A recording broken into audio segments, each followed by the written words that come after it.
वो भाई की करे करते यार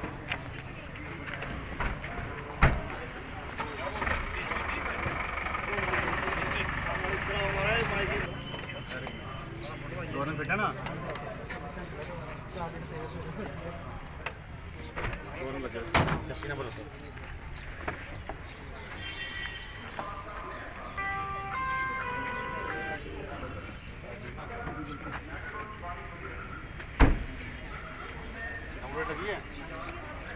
नंबर प्लेट आगे पीछे दोनों साइड लगी है ना।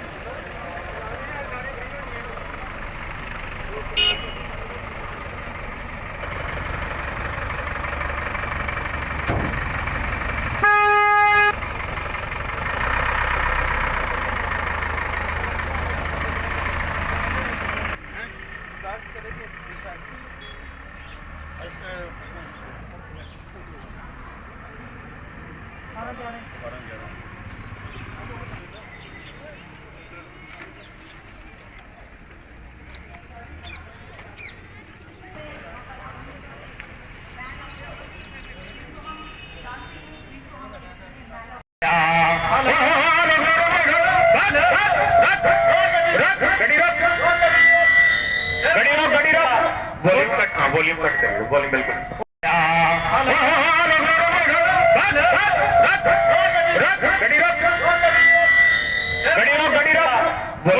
वॉल्यूम कट करिए, वॉल्यूम बिल्कुल।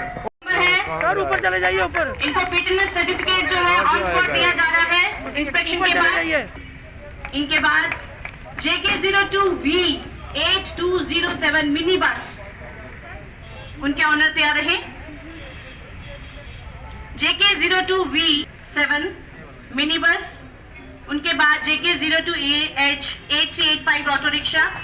Next this is also the number of auto rickshaw. JK02AR, गाड़ियां फिट हैं यानी कि हम सब भी फिट हैं। JK02AR8985, इनके बाद JK02CG98 pickup van. Next number is JK02AG6323। JK02AG6।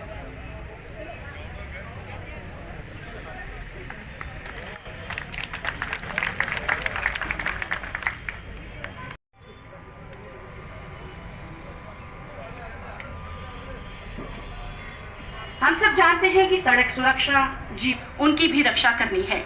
उसके लिए हमें कुछ नियमों का ध्यान रखना पड़ता है। किस तरह से ध्यान रखना है कि कौन सी लाइट कब जल रही है, उसको ध्यान में रखते हुए हम सड़क को पार करें, वो उस पर चल सके। लेकिन कई बार हम देखते हैं कि सिग्नल जो है ग्रीन है और हम लोग पैदल ही जैसे ही 2-1 हम देखते हैं, उसी स्पीड से हम गाड़ी को तेजी से दौड़ाते हैं कि बस ये सिग्नल जो है बंद होने से पहले हमारी गाड़ी क्रॉस हो जानी चाहिए, बल्कि दूसरे की जान को भी जोखिम में डालेंगे। हमें इन नियमों का ध्यान रखना है। आप सब जानते हैं आज यहाँ पर फिटनेस मेला का इनॉग्रेशन किया गया है, जो कि 15 से लेकर 19 तारीख तक चलेगा। इसका जो मेन मकसद है वो यही है कि हम ये जांचें कि हमारे जितनी भी जो गाड़ियां हैं उनकी फिजिकल पोजीशन क्या है, क्या वो सड़क पर चलने के लायक इस वक्त है या नहीं है। उसी लिए उनकी टाइम टू टाइम फिटनेस जो है वो की जाती है। तो डिपार्टमेंट ने ये देखा कि उसको लेने में काफी लोगों को कुछ परेशानी आ रही थी, तो ये जो हमारा ट्रैफिक मंथ था, इस मंथ में ये डिसाइड किया गया कि कुछ दिन स्पेसिफिकली इसी काम के लिए रखे जाएं, जिसमें कि लोगों को आसानी भी रहे और एक जागरूकता भी दी जा सके कि फिटनेस व्हीकल्स की बहुत ज्यादा जरूरी है। क्योंकि अगर कोई गाड़ी फिट नहीं है तो जब वो सड़क पर चलेगी, वो चलाने वाले, उस पर बैठने वाले और सड़क पे चढ़ने वाले तीनों के लिए जानलेवा साबित हो सकती है। इसीलिए सबसे पहले मैं ये गुजारिश करूंगा अपने सारे ड्राइवर भाई साहब से कि जितनी भी जो आप गाड़ियां चलाते हैं, आपका एक्सपीरियंस इतना ज्यादा है कि आपको खुद ही पता लग जाता है कि इसकी क्लच ठीक है या नहीं है, इसके ब्रेक ठीक है या नहीं है। तो तो टाइम टू टाइम आप अपनी गाड़ियों को सर्विस जरूर कराएं, क्योंकि गाड़ी की अगर टाइमली सर्विस होगी, अगर उसमें कोई फॉल्ट होने वाला है या हो चुका है, आप उसको ठीक करवा सकते हो। और आपकी वो छोटी सी समझदारी कई जानों को बचा सकती है।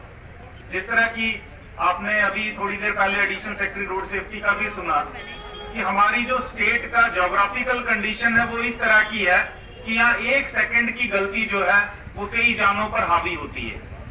हमारे ज्यादातर रूट पहाड़ी हैं, साथ में गहरी खाइयां हैं। अगर ड्राइवर ने 1 मिनट के लिए भी इधर से उधर उसका ध्यान गया या गाड़ी के अंदर कोई टेक्निकल प्रॉब्लम है तो वो गाड़ी सीधी खाई में जाती है और कई अनमोल जानों को ले जाती है अपने साथ। दूसरा, मैं जो सही आपसे कहना चाहूंगा, वो जो मेरे ट्रक ड्राइवर्स भाई हैं उनकी ये मेरी गुजारिश है कि जब भी आप अपना ट्रक चलाएं तो उसको ओवरलोड ना करें। ओवरलोडिंग भी इस तरह से होती है कि कई बार बहुत पीछे तक सामान लटका होता है, ऊपर तक सामान आपका होता है, जिसके कारण ट्रक्स के ऊपर ट्रक की जो बैलेंसिंग है वो अक्सर खराब हो जाती है। और ट्रक जब चलता है थोड़ी सी ज्यादा स्पीड में होता है तो सेंटर ऑफ ग्रेविटी शिफ्ट हो जाता है, फिर वो ट्रक नेशनल हाईवे पे झूलना शुरू कर देता है, जिसके कारण हादसे होते भी हैं, हो भी सकते हैं। अगर कोई पीछे गाड़ी वाला चल रहा है और वो अपने अंदाज में चल रहा है और आपने पीछे से काफी ज्यादा उसको ओवरलोड किया है तो एक्सीडेंट होने के चांसेस बहुत ज्यादा बढ़ जाते हैं। रूल्स के बारे में तो आप सबको पता है कि ट्रैफिक रूल क्या कहता है, एमवीडी एक्ट क्या कहता है। मैं इतना जानता हूं कि मेरे सारे ड्राइवर्स जितने भी हैं उन सबको उन चीजों का पता है।